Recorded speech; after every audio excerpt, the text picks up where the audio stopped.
یاری. هلما جان چون جای دخترمه ما با هم دیگه دوستیم. من پشت صحنه دیکته هاشو خودم میگم. مصطفی ارشد. الهی که نور به چشمتون بیاد، شور به قلبتون بیاد. انشالله که نور به قبر من به تابه بعد این که مردم. I swear to my family you are not in my level. فهمیدی؟ چی میگه این زبون بسته؟ بچه ها دوست نداشتم. مگه مشه؟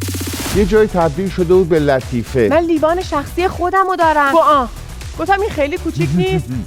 لطیفه خوبی بود ساجد. بدون نمک یه ذره سخت شما میشه. میگی مصنوع ایراد داره گوشم نمیدی. اوه نداشت. اوه داشت.